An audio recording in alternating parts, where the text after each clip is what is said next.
Hello friends, అందరికీ welcome back to our channel అండి. ఎలా ఉన్నారు మీరంతా? అందరికీ హ్యాపీ సండే అండి. ఈరోజు సండే స్పెషల్గా మటన్ బోన్ సూప్ అయితే షేర్ చేశానండి.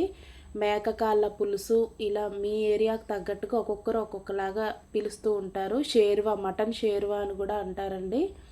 ఇదైతే ట్రెడిషనల్ రెసిపీ అని చెప్పొచ్చండి. ఇందులో మనం ఎలాంటి మసాలాస్ కానీ అల్లం వెల్లుల్లి పేస్ట్ కానీ యూజ్ చేయమండి. మన అమ్మమ్మలు నాయనమ్మలు ఎలా ప్రిపేర్ చేసుకునే వాళ్ళు అదే ప్రొసీజర్లో చేసే పులుసు అనమాట ఇది.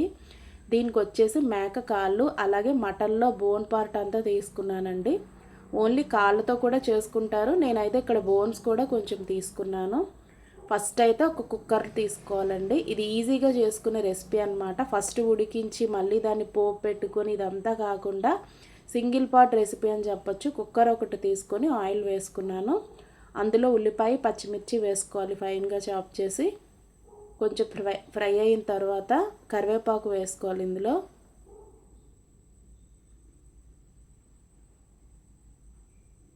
అది కూడా ఫ్రై అయిన తర్వాత మనం నీట్గా క్లీన్ చేసి పెట్టిన ఈ మటన్ బోన్స్ వేసుకోవాలండి. ఒక టైప్ ఆఫ్ స్మెల్ వస్తూ ఉంటుంది, సో నీట్గా క్లీన్ చేసుకోవాలన్నమాట. ఇది వేసి కొంచెం హైలో పెట్టి మిక్స్ చేసుకోవాలండి. ఎందుకంటే ఇందులో మనకి లోపల ఉండే ఎసెన్స్ అంతా బయటికి వస్తుందన్నమాట. వెంటనే వాటర్ పోసేయడం వల్ల ఏంటంటే టేస్ట్ అనేది రాదు. సో ఇలా కొంచెం మనం మగ్గించుకోవాలన్నమాట. చూస్తున్నారు కదా, ఆయిల్ రిలీజ్ అవుతూ ఉంది. ఇదే స్టేజ్లో టేస్ట్కి సరిపడా ఉప్పు, కారం, పసుపు యాడ్ చేసుకొని ప్రాపర్గా మిక్స్ చేసుకోండి అంతా.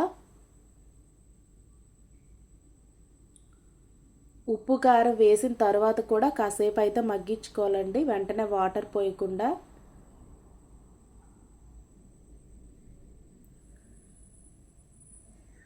చూస్తున్నారు కదా, క్వాంటిటీ కూడా తగ్గుతుందండి. అది మగ్గే కొద్దీ మనకి క్వాంటిటీ కూడా తగ్గుతుంది, అంటే ఉడికింది అని అర్థం అన్నమాట.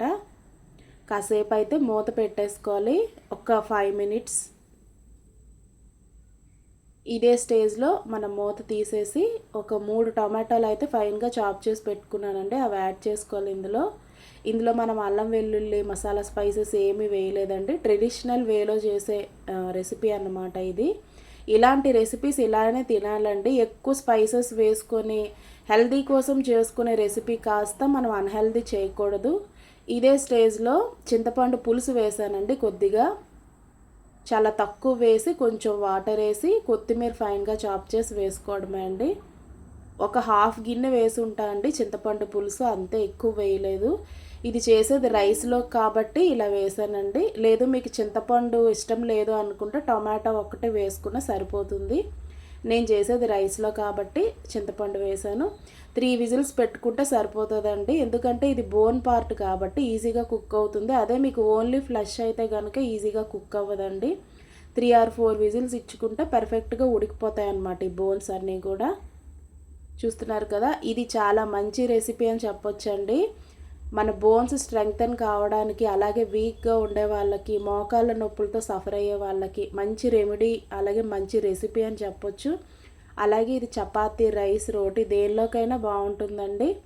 చూస్తున్నారు కదా, మనకి కనిపించే ఆయిల్ అంతా మనం వేసిన ఆయిల్ కాదండి, లోపల బోన్ నుంచి వచ్చే ఇవన్నీ ఎసెన్షియల్ ఆయిల్స్ అన్నమాట. చూస్తున్నారు కదా వీడియోలో, ఫైన్గా చాప్ చేసిన కొత్తిమీరతో గార్నిషింగ్ చేసేసుకోవడమే. చాలా హెల్దీ రెసిపీ అని చెప్పొచ్చండి ఇది, వితౌట్ మసాలా స్పైసెస్ అన్నమాట. ఇలా తినడం వల్ల మనకి ఏ ఎసిడిటీ ప్రాబ్లమ్స్ కూడా రావు, ఇంకా హెల్దీ కూడా అని చెప్పొచ్చు. ఇదండి ఈరోజు వీడియో అయితే. మీ అందరికీ నచ్చితే లైక్ చేయండి. Bye. Please do subscribe and do